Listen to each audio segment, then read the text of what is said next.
ونعوذ بالله من شرور أنفسنا ومن سيئات أعمالنا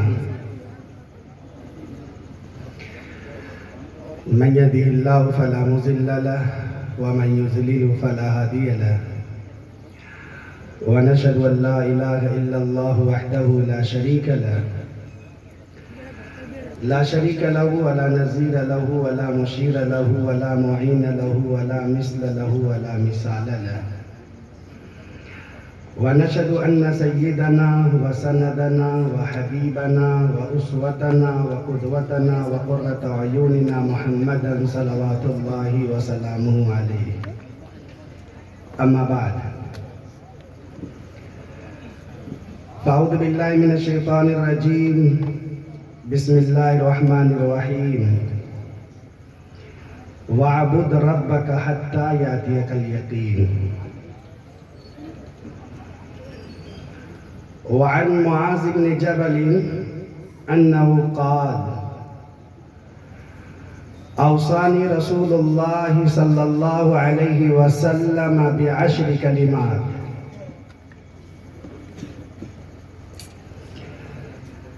لا تشرك بالله وإن قتلت وحرقت،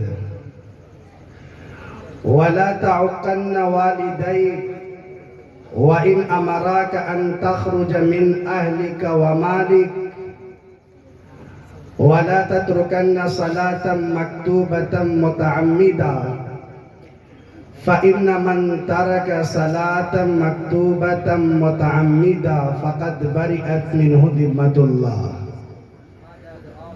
ولا تشربن خمرا فإنه رأس كل فاحشة، وإياك والمعصية فإن بالمعصية حل سخط الله، وإياك والفرار من الزحف وإن هلك الناس، وإذا أصاب الناس موت وأنت فيهم فاسقط، وأنفق على عيالك من طولك، ولا ترفع عنهم عصاك أدبا وأخفهم في الله.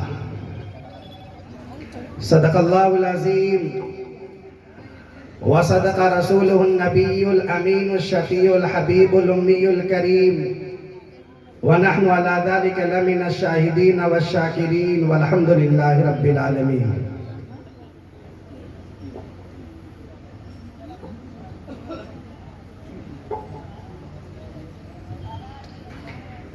خراج عقیدت ادا کرنے والوں، خراج عقیدت سے کیا کام ہوگا؟ یہی ہے زبانی محبت کا عالم، تو دین ہدا اور بدنام ہوگا۔ اگر سن سکو تم تو روح محمد، خراج عقیدت کی طالب ہے تم سے، یہی ہے جو قول و عمل کی دورنگی، بہت درد انگیز انجام ہوگا۔ فقط خوش بیانی کے جوہر دکھا کر کوئی قوم دنیا میں ابھری نہیں ہے، فقط خوش بیانی کے جوہر دکھا کر کوئی قوم دنیا میں ابھری نہیں ہے۔ عمل چھوڑ کر صرف باتیں بنا کر کوئی قوم دنیا میں ابھری نہیں ہے۔ یہ سوچو کہ نور ہدایت کا پرچم جناب محمد نے کیسے اڑایا، یہ سوچو کہ گرتوں کو کیسے سنبھالا، یہ سوچو کہ دبتوں کو کیسے اٹھایا، یہ سوچو کہ کیا چیز تھی جس کے بل پر اکیلے خدا کے پیمبر نے اٹھ کر الٹ دی تھی ایران و روما کی مسند، پلٹ دی تھی صحرا نشینوں کی کایا۔ وہ جرأت سراپا، وہ ہمت مجسم، وہ راتوں کا عابد، وہ دن کا سپاہی، وہ جس نے سیاست کی زلفیں سواری، وہ جس نے فقیری میں کی بادشاہی۔ اگر اس سے کچھ بھی عقیدت ہے تم کو تو اپنا وتیرہ بدلنا پڑے گا، زبانی نفاق و عمل سے گزر کر صداقت کے سانچے میں ڈھلنا پڑے گا۔ خبر دے رہا ہے محمد کا اسوہ کہ آسان نہیں ہے مسلمان ہونا، بہت امتحانات درپیش ہوں گے، بہت سخت راہوں پہ چلنا پڑے گا۔ درود شریف پڑھ لیں۔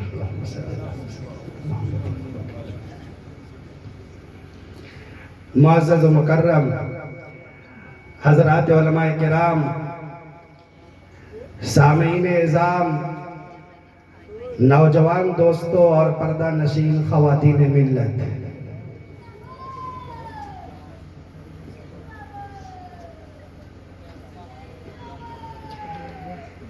اس بات میں کوئی شک نہیں ہے کہ پوری دنیا کے مسلمان مصائب و مشکلات میں گھرے ہوئے ہیں۔ اس بات میں کوئی شک بھی نہیں ہے کہ ہم غفلت کی چادر تان کر آرام سے سو بھی رہے ہیں۔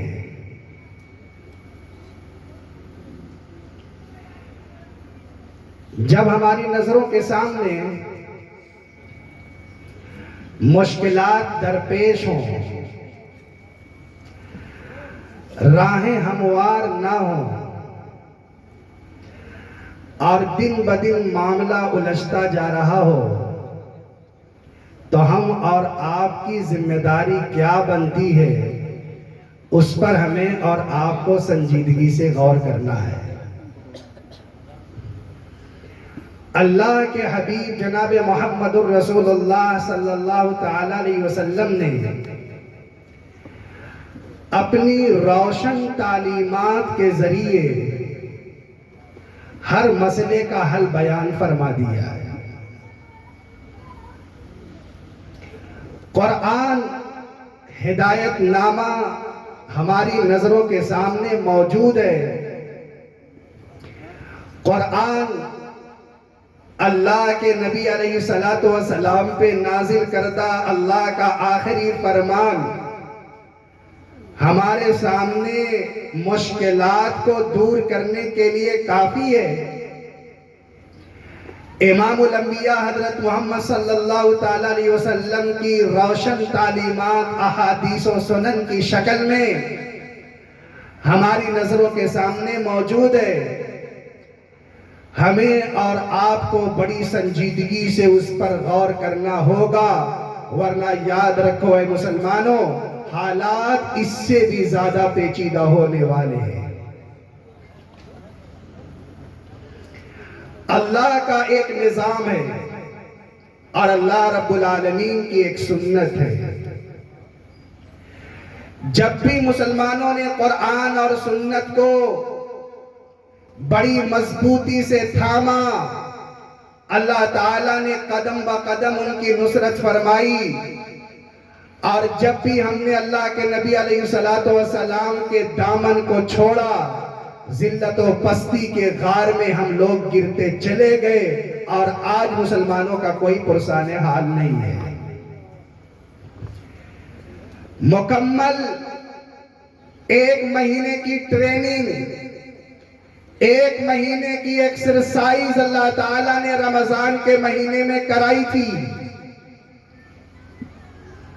اور اس ٹریننگ کے ذریعے، اس مشق کے ذریعے سے ایک صاحب ایمان کو، ایک مسلمان کو یہ پیغام دیا گیا تھا کہ اس ٹریننگ کے سہارے ہمیں سال کے 11 مہینے اسی طرح سے گزارنے ہیں۔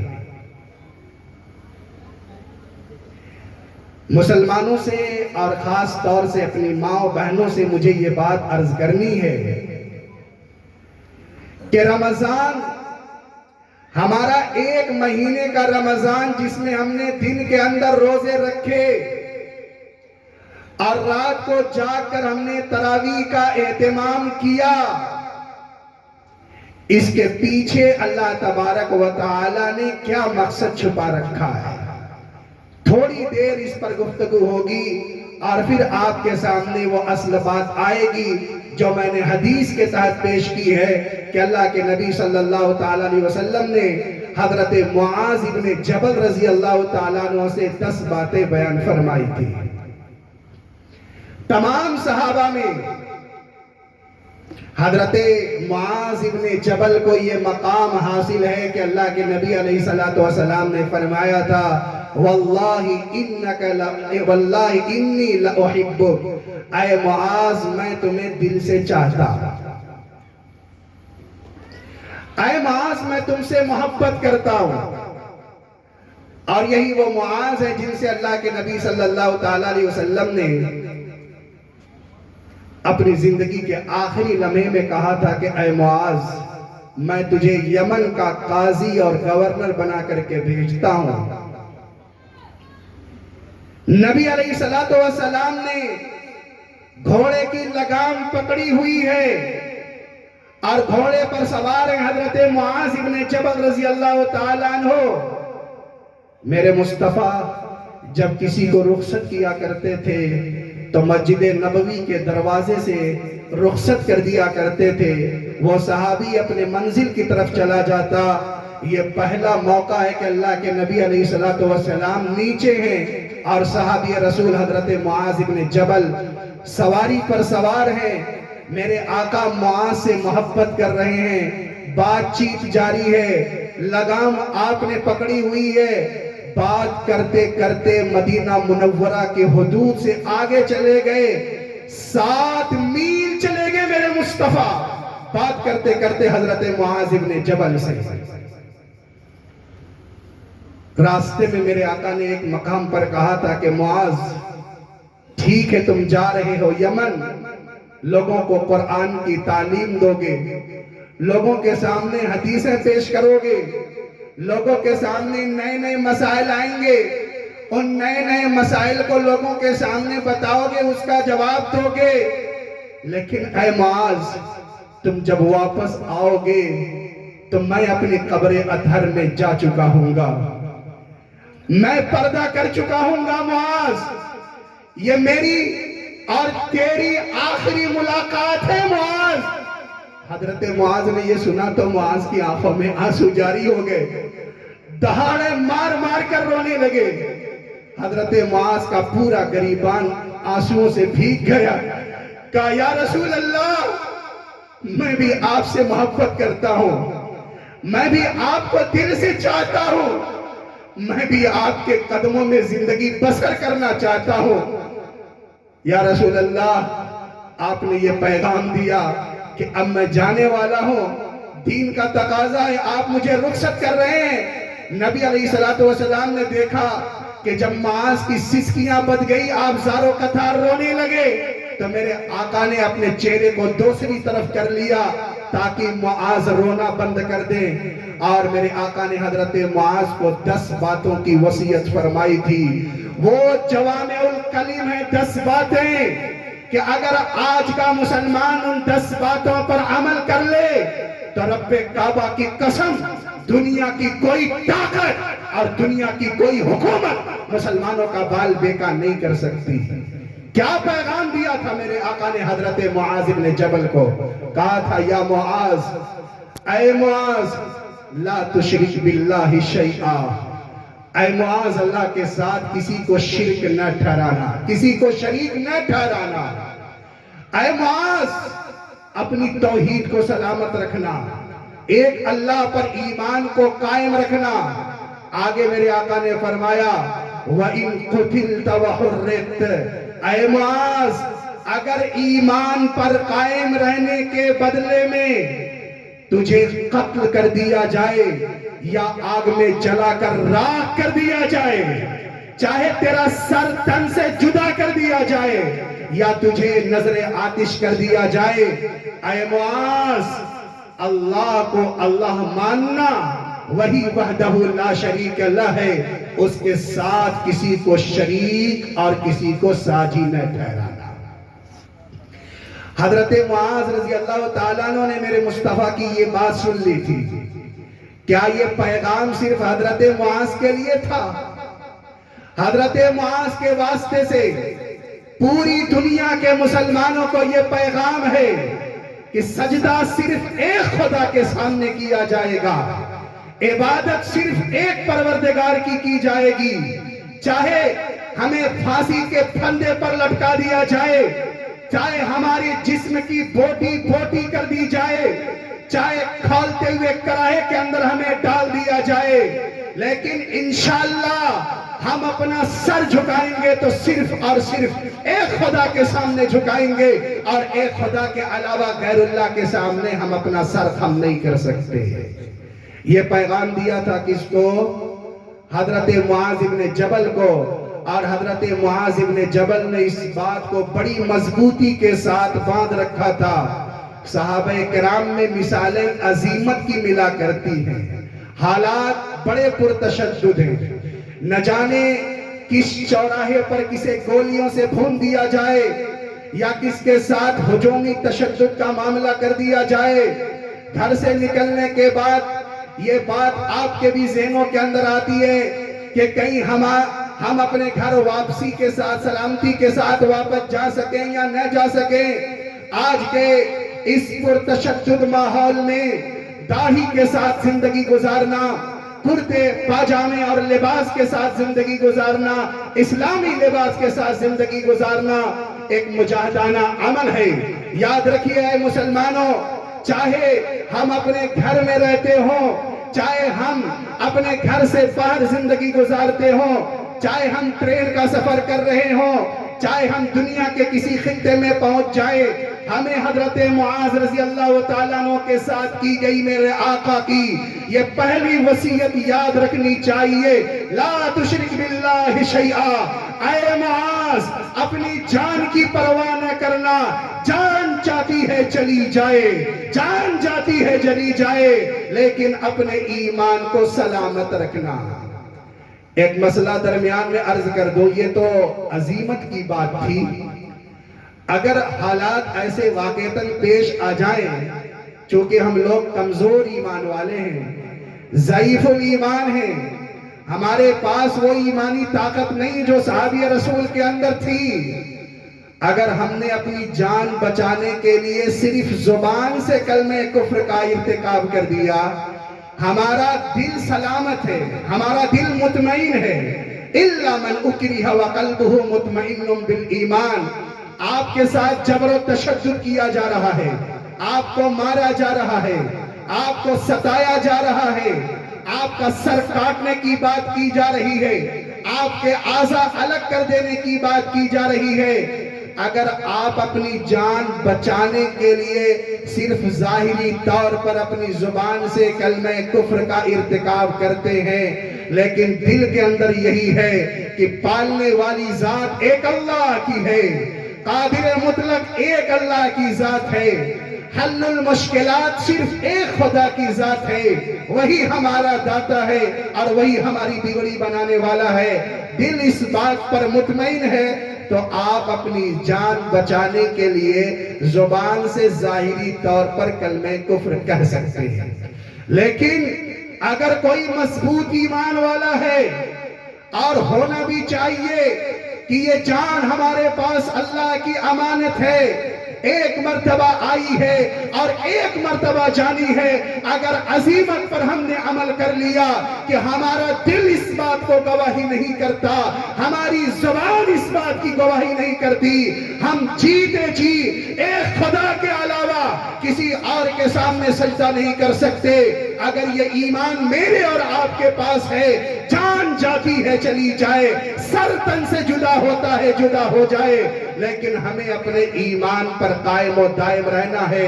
صحابہ کے دور میں عظیمت کی مثالیں ملتی ہیں، رخصت کی مثالیں نہیں ملتی ہیں۔ اللہ تعالی ہمیں بھی عظیمت پر عمل کرنے کی توفیق مرحمت فرمائے اور ہمارے ایمان کو کامل اور مکمل بنائے۔ درمیان میں میں اپنی ماں و بہنوں سے بھی یہ بات خصوصیت کے ساتھ عرض کرتا چلوں کہ آج کل غیروں نے ہمارے ایمان پر ڈاکہ ڈالنے کے لیے بڑی پلاننگ بنا رکھی ہے۔ یہ بات ذہن نشین فرما لے، آپ اپنے علاقے میں اگر انتظام ہے اپنے کالج کا یا ہمارے پاس انتظامات ہے انگریزی تعلیم اور عصری تعلیم کا، تو قریب میں اپنی بچیوں کو پڑھایا جائے، کہیں ایسا نہ ہو کہ وہ غیروں کے جال میں پھنس کر اپنے ایمان کا سودا کرنے والی بن جائے۔ آج رقیہ نام کی لڑکی، فاطمہ نام کی لڑکی زینب اور ام کلثوم نام کے لڑکی، ایک باپ کو اعتماد ہوتا ہے کہ ارے میں نے تو اس کا نام فاطمہ رکھا ہے، میں نے اس کا نام زینب رکھا ہے، میں نے اس کا نام نبی کی بیٹیوں کے نام پر رکھا ہے، میں نے اس کا نام صحابیات کے نام پہ رکھا ہے، میں نے اس کا نام ولیہ کے نام پر رکھا ہے۔ یاد رکھو اے مسلمانوں، عشق کا وہ جال پھیلا کر آج ہماری ماں بہنوں کو وہ لوگ اپنے عشق میں مبتلا کر کے ایمان کا جنازہ نکال دیتے ہیں۔ میں اپنی ماں بہنوں سے کہنا چاہتا ہوں، اپنے باپ کی گردن نیچی کرنے والا کوئی کام نہ کیجئے گا۔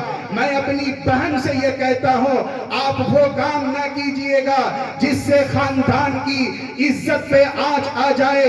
تمہاری ماں نے محنت سے پالا ہے، مشقت سے پالا ہے اور تعلیم کا انتظام کیا ہے، وہ خاندان کی بنی بنائی عزت اس پر ماچس لگانے کا کام نہ کرنا۔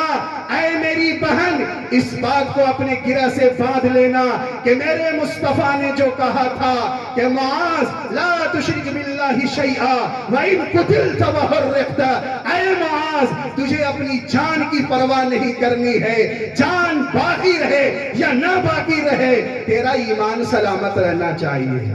تو میں اپنی تمام مسلم خواتین سے یہ بات کہتا ہوں، ورنہ آئے دن اس طرح کے حادثات پیش ہو رہے ہیں، آئے دن ایسے واقعات پیش آ رہے ہیں۔ کوئی لڑکی کانپور پڑھتی ہے اور ہاسٹل کے اندر رہتی ہے، یہاں باپ کو بتایا گیا کہ آپ کی بچی پڑھنے کے لیے کانپور پہنچی ہے، لیکن اے مسلمانوں غور کرنا اور عبرت کے کانوں سے اس بات کو سننا۔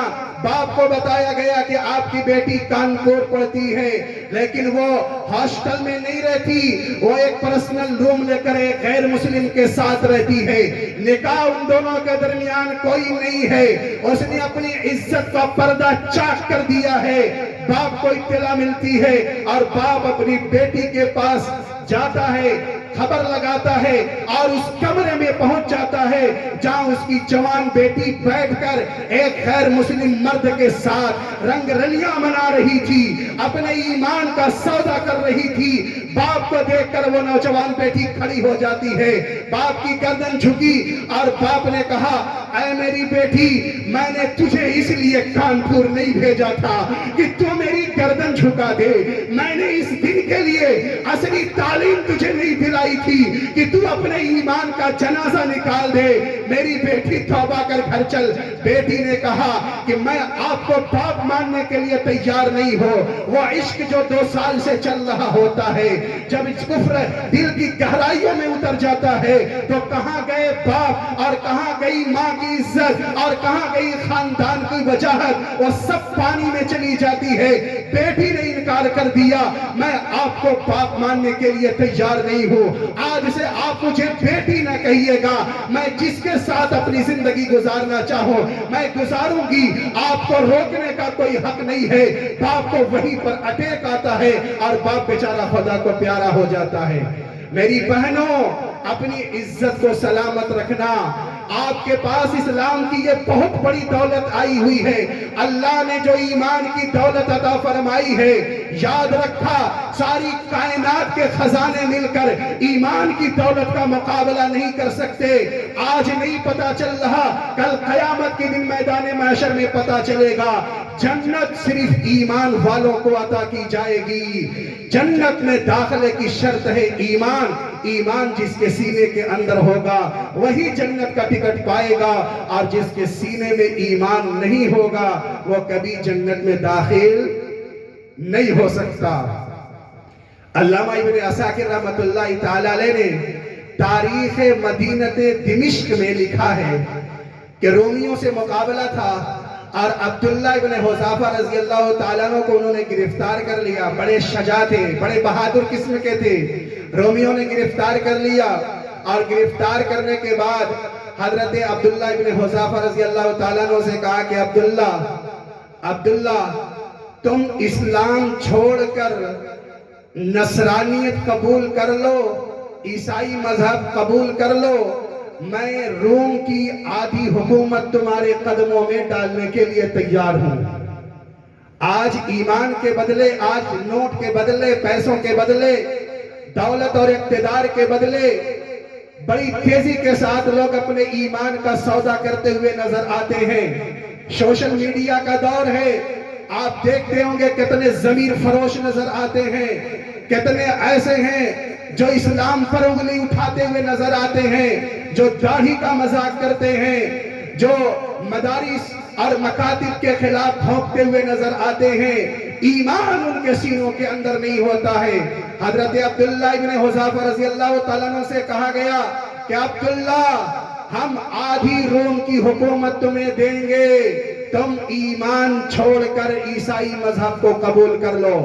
حضرت عبداللہ ابن حذافہ کا کیا جواب تھا؟ وہی جواب میرا اور آپ کا ہونا چاہیے۔ عبداللہ ابن حذافہ نے کہا تھا، آدھی حکومت کی بات کرتے ہو، ارے پوری کائنات کی حکومت میرے قدموں میں لا کر رکھ دو، پوری کائنات کی حکومت میرے قدموں میں لا کر رکھ دو، پلک جھپکنے کے برابر بھی میں محمد الرسول اللہ صلی اللہ علیہ وسلم کے دین اور ان کی شریعت سے اپنا پاؤں پیچھے ہٹانے کے لیے تیار نہیں ہوں۔ اب سزا کے طور پر کہا گیا کہ ایک درخت پر لٹکا دیا جائے حضرت عبداللہ ابن حذافہ کو، اور ماہر تیر اندازوں سے کہا گیا کہ تیر کا نشانہ لو، لیکن اس بات کو ذہن کے اندر رکھنا، تیر عبداللہ کی باڈی کو نہ لگے، وہ دائیں طرف سے گزر جائے اور بائیں طرف سے گزر جائے، کان کے پاس سے گزر جائے یا بائیں ہاتھ کے پاس سے گزر جائے، آنکھ کے پاس سے گزر جائے، وہ تیر لگنا نہیں چاہیے۔ درخت میں عبداللہ کو باندھ دیا گیا اور ماہر تیر اندازوں نے تیر چلانا شروع کیا۔ وہ تیر بڑی تیزی کے ساتھ آنکھ کے پاس سے گزر رہا ہے، سر کے اوپر سے گزر رہا ہے، کمر کے پاس سے گزر رہا ہے۔ عبداللہ کو ڈرایا جا رہا ہے کہ عبداللہ، اگر حکومت کے بدلے ایمان چھوڑنے کے لیے تیار نہیں ہو تو عبداللہ تم اپنی جان کی خیر مناؤ، جیسے ہم تیر چلاتے ہیں ایسے ہی تیر چلائیں گے اور تمہاری دونوں آنکھوں کا آب دیدہ باہر ہو جائے گا۔ عبداللہ سے کہا گیا، عبداللہ تم اب ماننے کے لیے تیار ہو کہ نہیں ہو؟ عبداللہ نے کہا، بلاؤ اپنے تیر اندازوں کو، میرے بدن کو چھلنی کر دے، میں اس کے لیے تیار ہوں، لیکن محمد الرسول اللہ صلی اللہ علیہ وسلم کے دین اور ان کی شریعت سے بغاوت کرنے کے لیے تیار نہیں ہوں۔ اس کے بعد عبداللہ کو بلایا گیا اور آگے کہا گیا کہ عبداللہ یہ دیکھو کڑاہا ہے، میں مختصر نظر کر رہا ہوں، یہ کڑاہا ہے، اور اس کے اندر تیل کو گرم کیا گیا، 1 2 3 ساتھی کو اس کے اندر ڈال دیا گیا۔ ڈالتے ہی جیسے مچھلی فرائی کی جاتی ہے ایسے ان کی پوری باڈی اس کے اندر تل گئی، آنے واحد کے اندر جسم سے روح پرواز کر گئی۔ عبداللہ کو بلایا گیا اور کہا گیا، عبداللہ اگر تم نہیں مانتے تو تمہارا بھی وہی حشر ہوگا جو تمہارے 3 ساتھیوں کا ہو چکا ہے۔ حضرت عبداللہ کو قریب لایا گیا کڑاہے کے پاس، اب کہا گیا، عبداللہ تمہیں اس کے اندر داخل کیا جاتا ہے۔ عبداللہ کی آنکھوں میں آنسو جاری ہو گئے۔ خبر دینے والے نے روم کے بادشاہ کو خبر دی کہ آنکھ میں آنسو آ گئے، تو عبداللہ کو بلایا گیا۔ عبداللہ ڈر گئے، چلو اچھی بات ہے، اب تو تمہیں عقل آ گئی، اب تو تم اسلام سے پھر جاؤ، آ جاؤ، ہم تمہیں گلے لگانے کے لیے تیار ہیں۔ عبداللہ نے کہا، او بزدلو تمہیں معلوم نہیں ہے، یہ آنکھوں میں آنسو خوف کی وجہ سے نہیں ہے، یہ آنکھوں میں آنسو خوشی کی بنیاد پر ہے کہ مجھے شہادت کا موقع مل رہا ہے اور ابھی شہادت پا کر میں جنت میں سیر کروں گا۔ او ظالموں، او بزدلو، تمہیں پتہ چلنا چاہیے، تم مجھے ڈرانے کی بات کرتے ہو، میں تو اس لیے رو رہا تھا، میرے پاس ایک جان ہے، ابھی 1 سیکنڈ میں ختم ہو جائے گی، میں تو یہ تمنا کر رہا تھا کاش کہ میرے پاس جتنے میرے بدن پہ بال ہیں اتنی میری جانیں ہوتی، ایک ایک کے بدلے میں ساری جانیں راہ خدا میں قربان کر دیتا، لیکن کبھی بھی اپنے ایمان کا سودا نہیں کرتا۔ عبداللہ کا یہ جواب مجھ سے بھی تھا عبداللہ کا جواب آپ سے بھی تھا، اور یہی بات میں اپنی ماں و بہنوں سے بھی کہنا چاہتا ہوں، حالات جیسے بھی ہو، چاہے ظالم حکومتیں چاہے جیسی ترکیبیں اختیار کر لیں، چاہے ہم توپ کے دہانے پہ ہو، یاد رکھو اے مسلمانوں، ہمارے پاس کچھ نہیں ہے، اگر ہے تو صرف ایمان کی طاقت ہے، مرتے دم تک ہم اپنے ایمان کا سودا کرنے کے لیے تیار نہیں ہیں۔ یہی بات اللہ کے نبی علیہ السلام نے حضرت معاذ کو فرمائی تھی، اے معاذ لا تشرک باللہ شیئا وَإِن قُتِلْتَ وَحُرِّقْتَ۔ ایک بات اور آپ کو عرض کرتا ہوا چلو، ایک مکتب کا بچہ چھوٹا سا 7 سال کا بچہ، ایک جگہ کچھ اس طرح کے حالات پیش آ گئے، کچھ تنظیمیں پہنچی، انہوں نے آٹا دال چاول دینا شروع کر دیا، وہ ظالم طاقتیں تھی، سب کو دیتے تھے اور ایک بات کہتے تھے کہ دیکھو ایمان سے تمہیں پھرنا ہوگا۔ ایک 7 سال کا بچہ جس کے باپ کو شہید کر دیا گیا، ایک 7 سال کا بچہ جس کی ماں اس دنیا کے اندر موجود نہیں ہے، ایک 7 سال کا بچہ جس کے سر پہ کوئی ہاتھ رکھنے والا نہیں ہے، لیکن ایک محلے میں ایک مکتب کے اندر امام صاحب پڑھانے والے، ایک مکتب میں ایک مدرس تھے جنہوں نے بچے کو سورہ فاتحہ یاد کرایا ہوا تھا، جنہوں نے سورہ قل اللہ احد یاد کرایا ہوا تھا، جنہوں نے اتحیات یاد کرا رکھی تھی، ایمان مجمل اور ایمان مفصل یاد کرا رکھا تھا، اور کہا تھا کہ بیٹے یہ ایمان کی دولت کائنات میں سب سے عظیم دولت ہے، اس کی حفاظت کرنا۔ استاذ کے پڑھائے ہوئے سبق اس بچے کے ذہن کے اندر محفوظ تھے، وہ بچہ اسٹیج پر اترا اور 1 کیجی 2 کیجی چاول بانٹنے والے اور دال بانٹنے والے اور پانی کی باٹل بیٹھنے والوں نے بچے سے کہا ہم تمہارے لیے کھانے کا انتظام کریں گے اور پانی کا بھی انتظام کریں گے، لیکن ایک مرتبہ اللہ کا تمہیں انکار کرنا ہوگا۔ وہ چھوٹا بچہ اسٹیج سے چھلانگ لگا کر کے بھاگ جاتا ہے اور کہتا ہے کہ سنو، ان دنیا کی حقیر چیزوں کے بدلے میں اپنے ایمان کا سودا کرنے کے لیے تیار نہیں ہوں۔ بعد میں اس بچوں کو لوگوں نے پکڑا، وہ اہل علم تھے، علماء نواز تھے، انہوں نے اس بچے کو سینے سے لگایا اور کہا بیٹے اسٹیج سے اترنے کی وجہ کیا ہے اور تمہارے کان میں وہ لوگ کیا کہہ رہے تھے؟ اس لڑکے نے کہا تھا کہ میرے ابا انتقال کر گئے، مجھے اس بات کا کوئی غم نہیں ہے، میری ماں اس دنیا سے چلی گئی، مجھے اس بات پہ رونا نہیں آتا، میری بہنیں اور میرے بھائی اس دنیا سے چلے گئے، مجھے افسوس کرنے کی ضرورت نہیں ہے، میرے پاس صرف ایک ایمان کی طاقت تھی، وہ میرے استاذ نے مکتب میں مجھے پڑھایا تھا کہ دیکھو بچے، اللہ کو ایک ماننا، اسی کے سامنے اپنا سر جھکانا، اسی سے اپنی مرادیں مانگنا اور اسی کو مشکل خدا سمجھنا اور یہ سمجھنا کہ اللہ کی ذات ہے جو زندگی بھی دینے والی ہے اور موت کے گھاٹ اتارنے والی ہے، وہی بارش برسانے والی ذات بھی ہے اور وہی قحط لانے والی ذات بھی ہے۔ اس ایک خدا کو اپنے دل کے اندر بسا لینا۔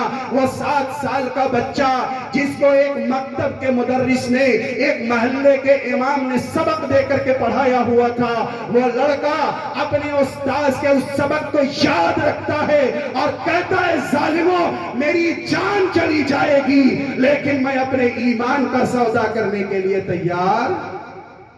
یاد رکھو مکتب کی کتنی سخت ضرورت ہے۔ ہمارے اپنے علاقوں میں بڑی تیزی کے ساتھ انحطاط ہے، بڑی تنزلی ہے۔ آپ اپنے گاؤں میں غور کریں، اپنے علاقے میں غور کریں، آس پاس لوگوں کا جائزہ لے، یاد رکھا جائے اگر مکتب ہے تو ہماری زندگی ہے، اگر مکتب نہیں ہے تو آئندہ کی نسلیں مرتد ہونے کے لیے تیار رہیں گی اور اس کے ذمہ دار والدین ہوں گے۔ اس لیے گاؤں کے تمام افراد کی یہ ذمہ داری ہے کہ وہ مکتب کے نظام کو مضبوط کرے۔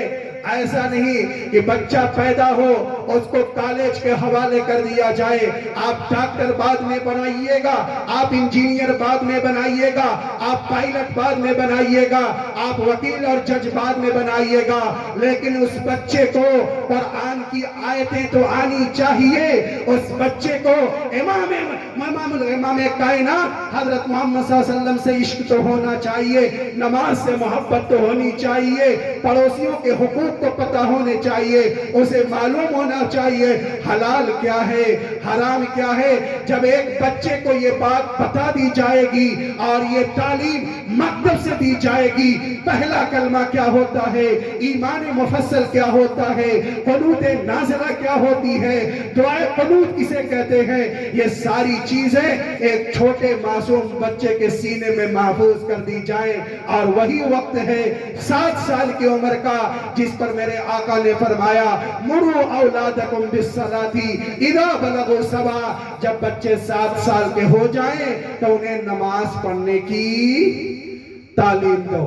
7 سال کا بچہ ابھی نماز فرض نہیں ہے، ہم میں سے لوگ تیار ہوتے ہیں اپنے بچے کو ہاتھ پکڑ کر مسجد میں لے جاتے ہیں، 7 سال کا بچہ فجر میں سوتا ہے، سونے دیا جائے؟ یہی سے خرابی پیدا ہوتی ہے۔ جب 15 سال کا ہو جاتا ہے تب اچانک کہا جاتا ہے چلو نماز پڑھنے کے لیے، اب تو وہ درخت ہو چکا ہے، اب تو وہ جوان ہو چکا ہے، چھوٹا درخت ہے اس کو چاروں طرف سے اینٹ کے ذریعے سے گھیر دیا جاتا ہے، اگر وہ ٹیڑھا ہوتا ہے تو رسی لگا کر کے اسے سیدھا کر دیا جاتا ہے، کیوں؟ پودا ہے، ٹھیک ہو جائے گا، سیدھا ہو جائے گا، لیکن جب وہ پودا جوان ہو جائے گا اور ٹیڑھا ہے پورا محلہ مل کے ٹھیک کرے گا تو نہیں ٹھیک ہوگا۔ 7 سال کی عمر کچی عمر ہے بچے کی، مسجد کا دروازہ اسے دکھایا جائے، ایک ماں جب مصلی پر نماز پڑھتی ہے تو 7 سال کی معصوم بچی، نماز تو اس کے اوپر فرض نہیں ہے، اپنے معصوم ہاتھ سے وہ وضو بناتی ہے اور دوپٹہ لے کر کے جیسے اس کی ماں رکوع میں جاتی ہے وہ بچی بھی ویسے ہی رکوع کرتی ہے، ایک ماں ہاتھ اٹھاتی ہے تو وہ معصوم بچی 7 سال کی وہ بھی اپنے آنچل پھیلا کر اللہ سے مانگتی ہے، اللہ کو پیار آتا ہے اور پورے گھر کے اندر رحمتوں کی بارش ہونے لگتی ہے۔ اور وہی لڑکا جب جوان ہو جاتا ہے 15 سال کا 17 سال کا، اب ڈاڈا اگر لاٹھی لے کر کے کہیں بیٹھا پوتا نماز پڑھنے کے لیے جا تو پوتا پلٹ کر کے دادا کی لاٹھی توڑ دیتا ہے، کہا دادا یہ وقت گیا جو سنبھالنے کا وقت تھا۔ آج ہمارے معاشرے میں یا دیہاتوں میں آپ نے دیکھا ہوگا کہ کسی گھر میں اگر 10 مرغی پالی ہوئی ہے تو مغرب کے وقت سب کی تلاشی ہوتی ہے، سب کو تلاش کیا جاتا ہے، 9 مرغی ہے 1 مرغی نہیں تو پورے محلے میں خبر ہو جاتی ہے کہ ہم نے تو 10 مرغی پالی ہوئی تھی، 9 مل گئی ہے، 1 نظر نہیں آتی، اب چاروں محلے میں بچوں کو دوڑا دیا جاتا ہے۔ 1 مرغی کی اتنی قیمت ہے ہماری نگاہ میں، اور ایک جوان لڑکا 17 سال کا 20 سال کا رات کے 12 بجے ہیں ابھی گھر میں نہیں آیا ہے، باپ کو اس بات کی پرواہ نہیں ہے اور ایک ماں کو اس بات کی چنتا نہیں ہے، جب وہی لڑکا کسی غیر مسلمہ کے ساتھ راہ فرار اختیار کر اپنے ایمان کا سودا کر لیتا ہے تب ماں باپ کی آنکھ کھلتی ہے۔ رات کے 12 بجے کس پلیا پہ بیٹھ کے کیا کر رہا ہے، رات کی تاریکی ہے، کیا کانوں میں لیڈ لگا کر وہ سورہ یاسین سن رہا ہوتا ہے یا مولانا طارق جمیل صاحب کی تقریر سن رہا ہوتا ہے؟ اگر تقریری سننا ہوتا یا قرآتی سننا ہوتا تو اپنے گھر میں بھی تو سن سکتا تھا۔ رات کے 11 بجے 12 بجے کس چوراہے پہ بیٹھ رہا ہے، کس پلیا پر بیٹھا ہے، رات کی تاریکی میں وہ کھیت کے کنارے جا کر کے کیا کر رہا ہے۔ ایک ماں باپ کی یہ ذمہ داری ہے کہ عشاء کے وقت اپنے سارے بچوں کو، اور یہ کب ہوگا جب شروع دور سے 7 سال کی عمر سے کیا جائے گا، باپ کی بھی ذمہ داری ہے اور ماں کی بھی ذمہ داری ہے۔ ذمہ داری ہے کہ نہیں کریں گے ایسا؟ اللہ تعالیٰ سالارپور کے لوگوں کو ہمت عطا فرمائے، شجاعت عطا فرمائے اور اپنے بچوں کی تربیت کرنے کی توفیق عطا فرمائے۔ 7 سال کی عمر ہے، دل اس کا سادہ ہے، اس کے دل کی تختی پر کلمہ طیبہ لا الہ الا اللہ محمد الرسول اللہ لکھ دیجئے، انشاءاللہ کفر کے گولے اس کے بدن کے پرخچے اڑا دیں گے، لیکن وہ اپنی زبان سے کلمہ کفر بکنے کے لیے کبھی تیار نہیں ہو سکتا۔ اور یہ کب ہوگا؟ جب مکتب کی تعلیم مضبوط ہوگی، جب ہمارے اپنے امام ہوں گے، جب ہمارے گاؤں کے مدرس ہوں گے، اور گاؤں کی ذمہ داری ہے جیسے اپنی بیوی کے خرچے پورے کیے جاتے ہیں، جیسے گھر والوں کے لیے آٹے کا، دال کا، چاول کا، لباس کا، مکان کا، سبزی کا، ساری چیزوں کا انتظام کیا جاتا ہے، اس سے زیادہ ضرورت اس دور میں اپنے مکتب کو مضبوط کرنے کی ضرورت ہے۔ یاد رکھا جائے، ظالم طاقتیں انہیں ہماری بلڈنگوں سے کوئی تکلیف نہیں، ہمارے مکانات سے انہیں کوئی تکلیف نہیں، تکلیف انہیں ہے تو مکاتب سے ہے، مساجد سے ہے، علماء سے ہے۔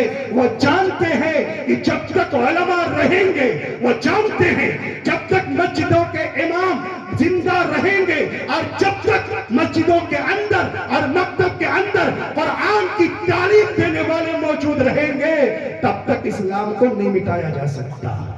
سب سے ضروری ہمارے لیے، آپ 2 لقمہ کھاتے ہیں، 1 لقمہ کم کھائیں، لیکن اپنے گاؤں کے لیے مکتب کا نظام مضبوط ہونا چاہیے۔ اللہ مردوں کو بھی حوصلہ عطا فرمائے، عورتوں کو بھی حوصلہ عطا فرمائے۔ ہمارے مکانات بہت عالی شان ہو، اس کی کوئی ضرورت نہیں ہے۔ سب سے پہلے تو یہ ہے کہ ہم اپنے ایمان کی، اپنے نسل نو کے ایمان کی حفاظت کا انتظام کر لیں، ورنہ یہ یاد رکھے ارتداد کی جو ہوا چل رہی ہے اور آئے دن بڑی تیزی کے ساتھ کفر کی جو یلغار ہے، ہم اتنے کمزور ہوتے جا رہے ہیں کہ ہم اپنی جان کے بچانے کے لیے محمد رسول اللہ صلی اللہ علیہ وسلم کے پیغام کو پیروں سے کچلنے والے ہو رہے ہیں، اور یہ عالمیہ پورے ملک کا ہے، اور بڑی تیزی کے ساتھ لوگ اسلام سے پھر رہے ہیں، اور اللہ حفاظت فرمائے، اللہ حفاظت فرمائے۔ ایسا نہ ہو کہ مسلمانوں کی اکثریت ارتداد کے فتنے کی شکار ہو جائے۔ اس لیے ابھی وقت ہے، ہوش کے ناخن لینے کی ضرورت ہے، اپنے گھر کے، اپنے محلے کے، اپنے دوست یاروں سے مل کر کے ایک مکتب اور مضبوط مکتب کا انتظام کیا جائے۔ اللہ مجھے بھی توفیق عطا فرمائے، آپ کو بھی توفیق عطا فرمائے۔ میرے آقا حضرت محمد صلی اللہ علیہ وسلم نے حضرت معاذ بن جبل سے فرمایا تھا، کیا کہا تھا؟ اے معاذ، اپنی جان کی پرواہ نہ کرنا، چاہے تمہاری جان رہے یا تمہاری جان نہ رہے، لیکن اپنے ایمان کی حفاظت کرنا۔ دوسرے نمبر پر میرے آقا نے فرمایا وَلَا تَعُقَّنَّ وَالِدَيْكَ، اپنے ماں باپ کی نافرمانی نہ کرنا۔ وَإِنْ أَمَرَاكَ أَن تَخْرُجَ مِنْ أَهْلِكَ وَمَالِكَ، اے معاذ، اگر تمہارے ماں باپ تمہیں گھر سے نکال دے تو گھر سے نکل جانا۔ اے معاذ، اگر تمہارے ماں باپ تمہیں گھر سے نکال دیں تو نکل جانا، لیکن اے معاذ کبھی اپنے ماں باپ کے ساتھ گستاخی کا معاملہ نہ کرنا، اس لیے کہ ان ماں باپ نے بڑی محنت سے تمہیں پالا ہے، بڑی مشقت سے پالا ہے۔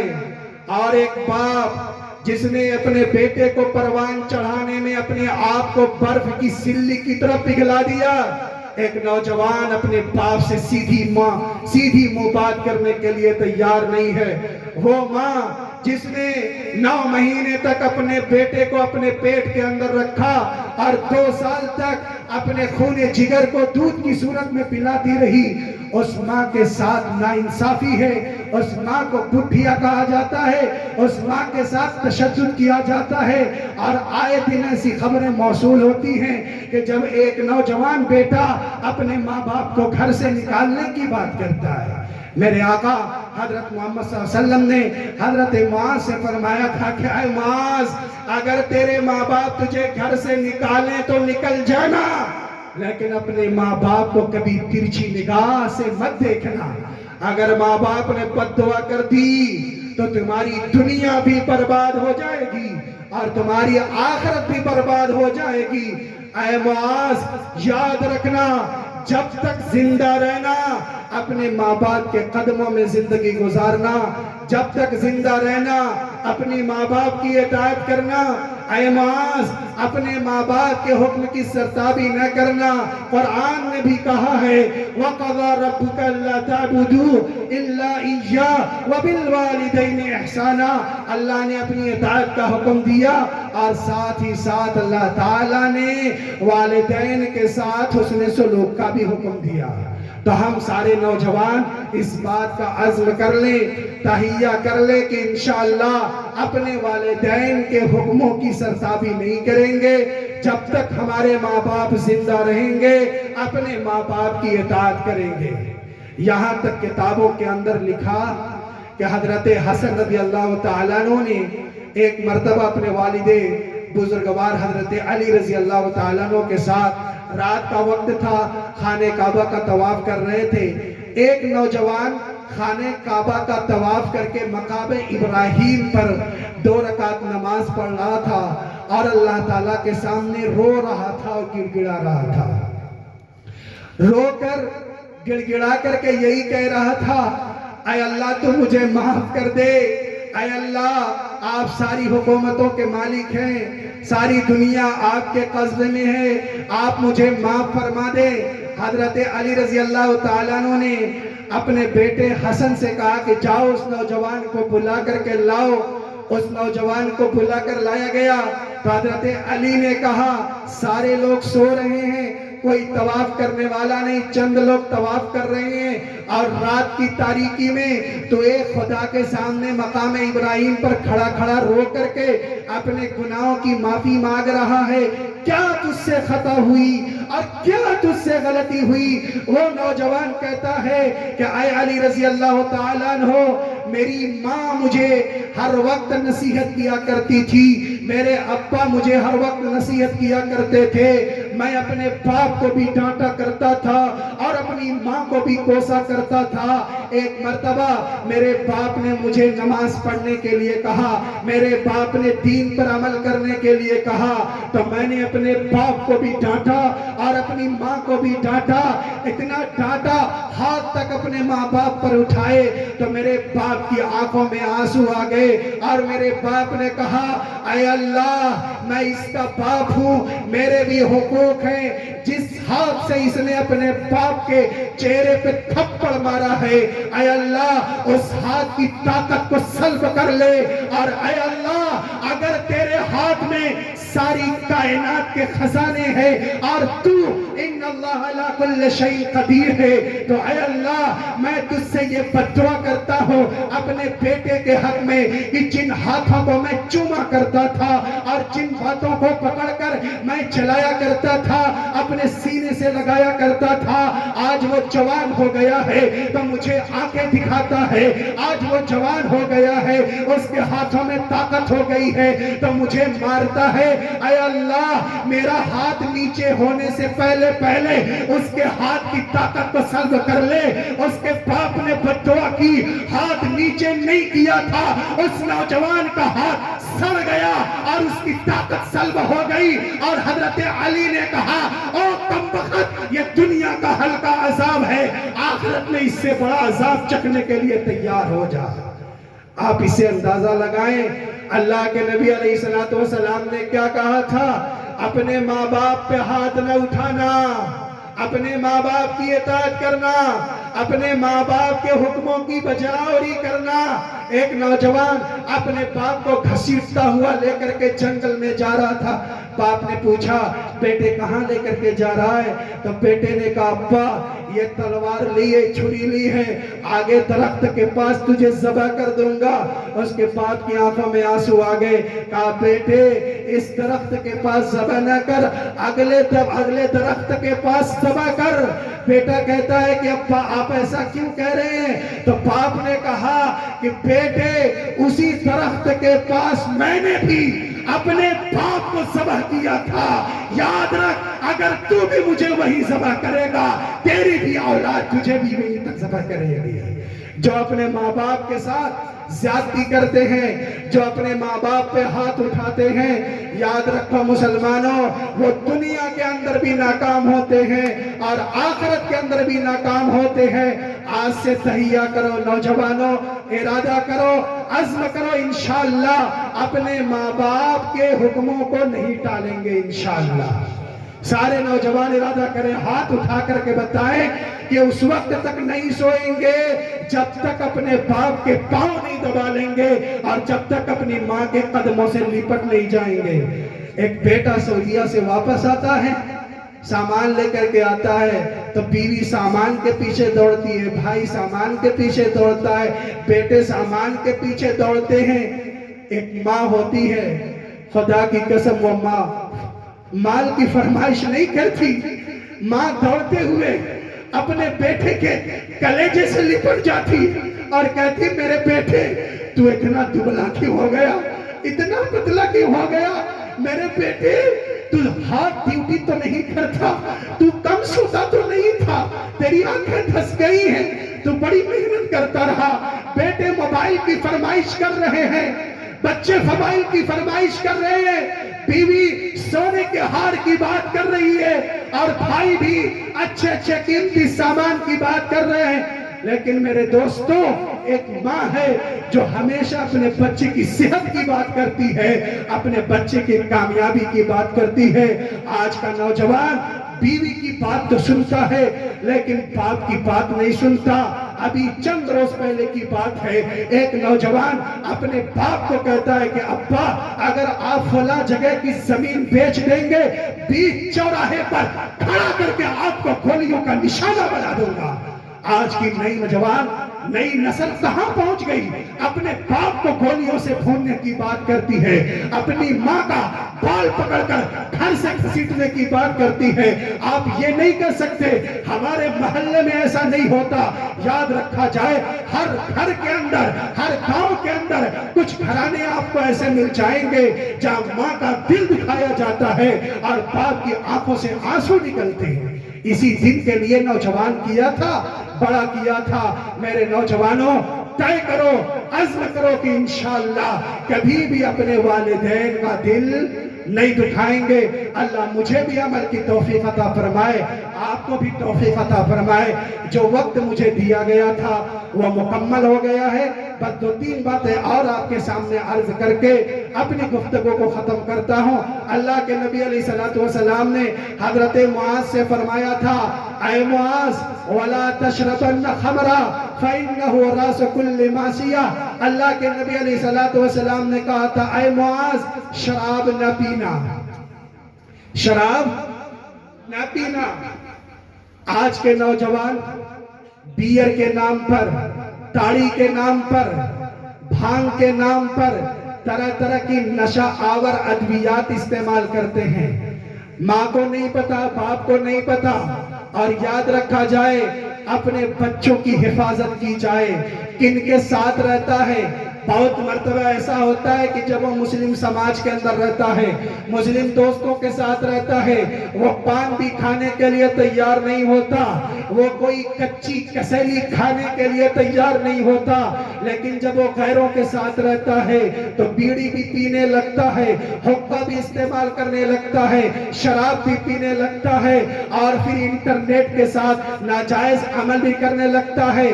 اللہ کے نبی علیہ السلام نے اس منظر کو بہت پہلے بھاپ لیا تھا۔ آپ نے معاذ سے کہا تھا کہ اے معاذ وَلَا تَشْرَبَنَّ خَمْرًا، اے معاذ شراب نہ پینا۔ آج کل کے نوجوانوں کا حال بڑی تیزی کے ساتھ، کتنے لوگوں نے کہا کہ مولانا ہمارے محلے میں، ہمارے گاؤں میں 15 سے 20% اور 25 سے 30% نوجوان بڑی تیزی کے ساتھ شراب پیتے ہوئے نظر آتے ہیں۔ وہ دور گاؤں سے نکل جاتے ہیں، وہیں سے بیئر لیتے ہیں اور شراب لیتے ہیں اور پھر اس کے بعد پوری رات اپنے ہاتھ میں گھر کی چابی لے کر چلے جاتے ہیں۔ ابا گھر پہ سو جاتے ہیں، اماں گھر پہ سو جاتی ہیں۔ رات کے 12 بجے وہ نوجوان شراب پی کر کے آتا ہے، رات کے 12 بجے وہ نوجوان بھانگ کھا کر کے آتا ہے اور ایسے ہی سو جاتا ہے، نہ جانے کس کے ساتھ زنا کرتا ہے۔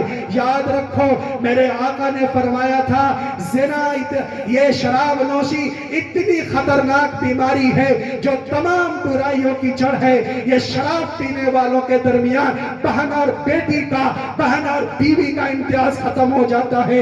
ایسے بھی واقعات ہے کہ ایک شراب پینے والا مسلم نوجوان اپنی بیوی کو چھوڑ کر اپنی بہن کے ساتھ مکالا کرتا ہے۔ ضرورت اس بات کی ہے اپنے معاشرے سے، اپنے علاقے سے اس شراب نوشی کا خاتمہ کیا جائے۔ اگر چھوٹے چھوٹے بچے یہ گٹکا کھاتے ہیں، یہ بیڑی پیتے ہیں، یا سگریٹ استعمال کرتے ہیں، یا حقہ استعمال کرتے ہیں، ان بچوں کا ہاتھ پکڑا جائے، سینے سے لگایا جائے اور بتایا جائے اے میرے نوجوان بھائی یہ شراب کے قریب نہ جانا، یہ گٹکا کے قریب نہ جانا، شادی بیاہ کے موقع پر تو شراب نہ استعمال کرنا، یا شادی بیاہ کے موقع پر تو سگریٹ استعمال نہ کرنا۔ ابتدا یہی پان سے ہوتی ہے، ابتدا سگریٹ سے ہوتی ہے، ابتدا سرتی سے ہوتی ہے، ابتدا کچی کسیلی سے ہوتی ہے، اور پھر بعد میں وہ شراب نوشی تک پہنچ جاتا ہے۔ تو گاؤں کے جو بڑے بزرگ ہیں ان کی ذمہ داری ہے کہ اپنے بچوں کو بریک لگائیں اور بچوں کی تربیت کریں، ان کا ہاتھ پکڑیں، ان کے دانت چیک کریں۔ جیسے اسلام کی تعلیم یہ ہے کہ ان کے کپڑے دیکھے جائیں کہ شلوار ٹخنوں سے نیچے تو نہیں، جیسے اسلام کی تعلیم ہے بال چیک کیے جائیں، انگریزی بال تو نہیں رکھتا، ناخن چیک کیے جائیں، غیر اسلامی ناخن تو نہیں رکھتا، ایسے ہی بچوں کے دانت چیک کیے جائیں کہ وہ گٹکا کھا رہا ہے، پان کھا رہا ہے، کہیں ایسا تو نہیں کہ اس کے منہ سے شراب کی بو آ رہی ہو۔ تو یہ ایک باپ کی ذمہ داری ہے اور ایک ماں کی ذمہ داری ہے۔ آج کے اصلاح معاشرہ کے پیغام سے، کے اجلاس سے یہی پیغام ہے کہ شرک کبھی نہیں کرنا، مکتب کو قائم کرنا، والدین کی اطاعت کرنا، اور شراب کبھی نہیں پینا۔ اور آگے میرے آقا نے فرمایا وَإِيَّاكَ بِالْمَعْصِيَةِ فَإِنَّ بِالْمَعْصِيَةِ حَلَّ سَخَطُ اللَّهِ۔ کیا فرمایا؟ اللہ کے نبی علیہ السلام نے فرمایا گناہوں سے اپنے آپ کو بچانا، گناہوں سے اپنے آپ کو بچانا۔ کیوں؟ جب گناہ ہوتا ہے، جب گناہ ہوتا ہے اللہ کا عذاب اترتا ہے۔ جب گناہ ہوتا ہے، کتنے نوجوان کہتے ہیں کہ جائیے آپ اپنی نماز پڑھیے، ہماری چنتا کرنے کی ضرورت نہیں۔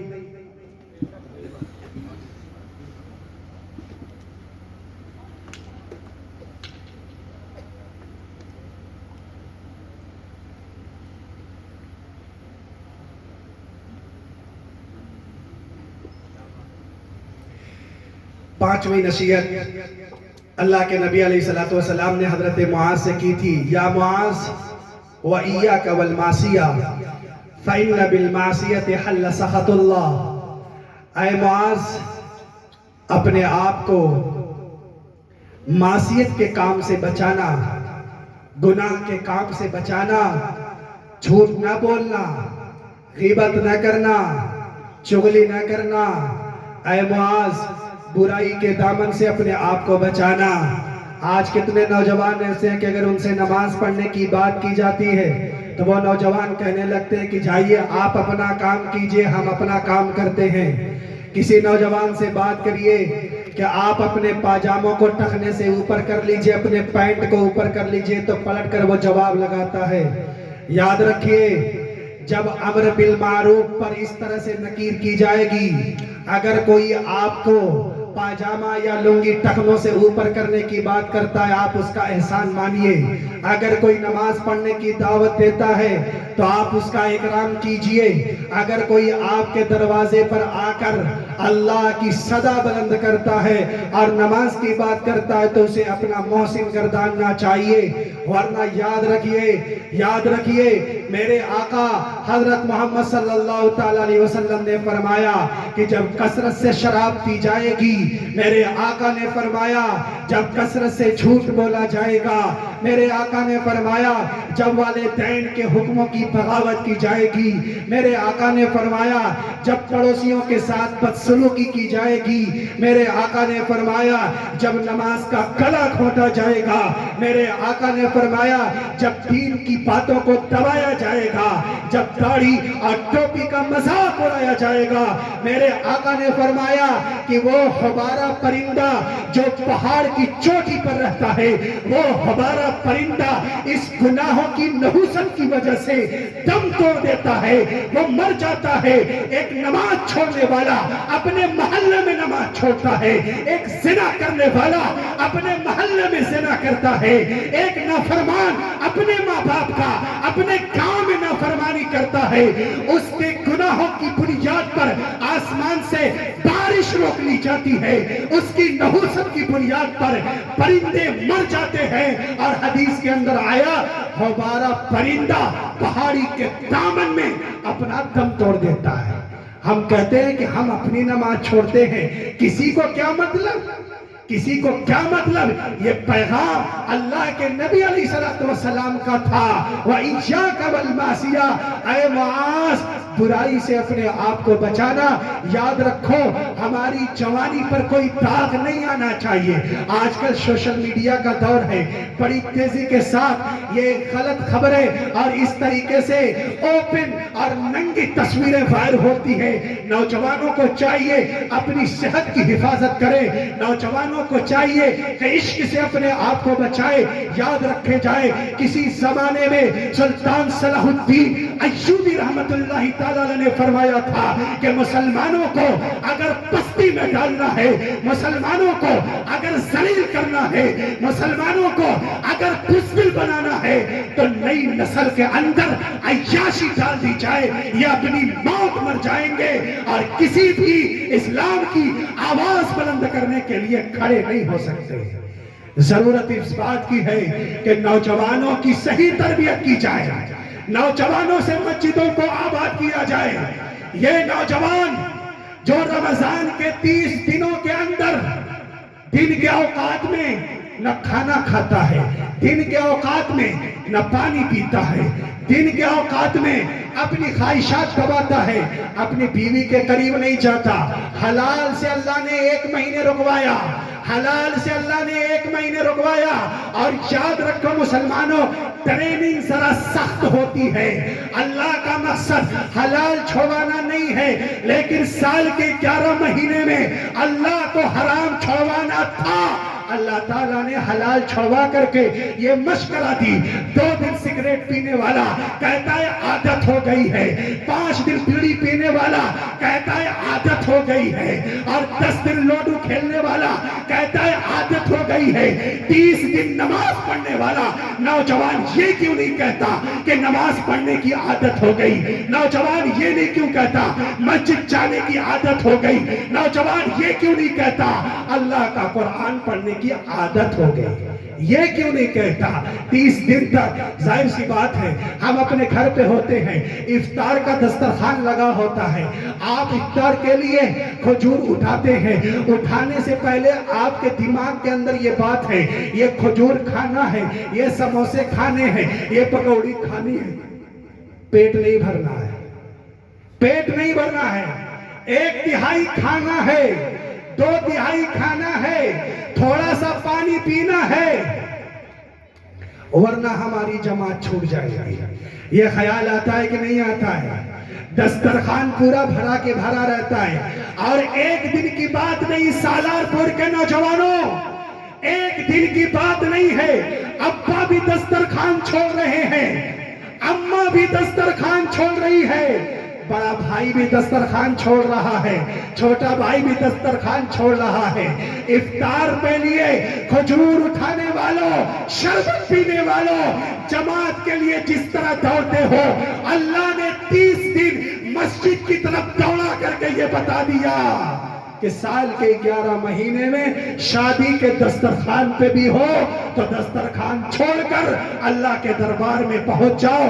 جس بھی مسلمان یہ کہے گا کہ رمضان ہمارا کامیاب ہو گیا، ہمیں نماز پڑھنے کی عادت ہو گئی، دسترخوان چھوڑنے کی عادت ہو گئی، تو وہ عام دنوں میں اپنی دکان بھی چھوڑے گا، اپنا مکان بھی چھوڑے گا۔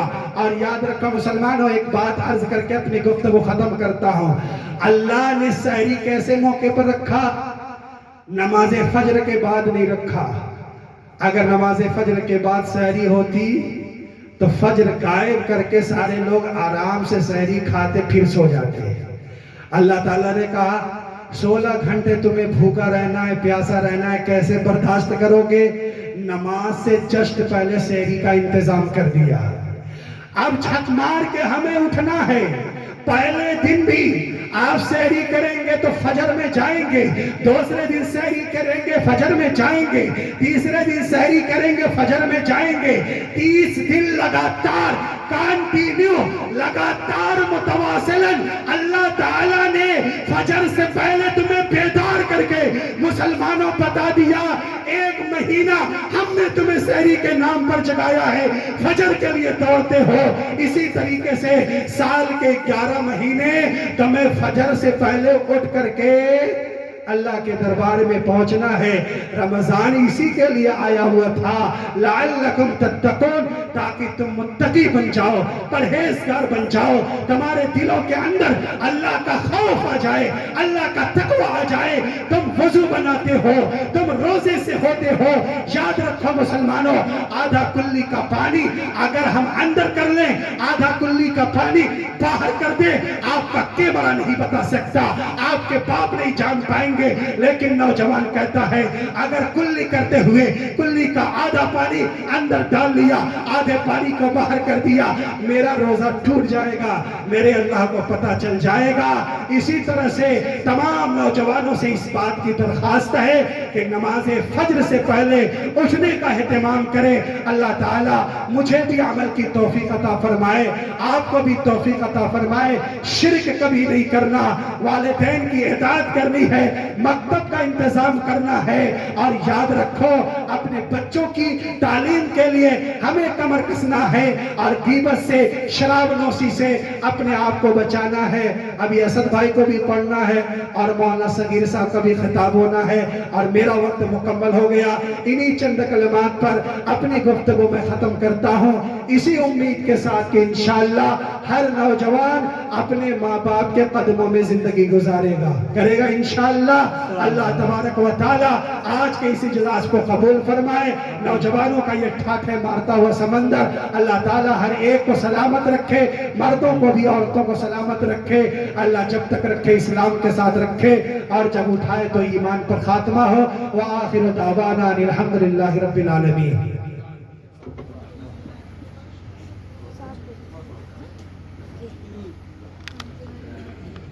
بہت خوب، ماشاءاللہ۔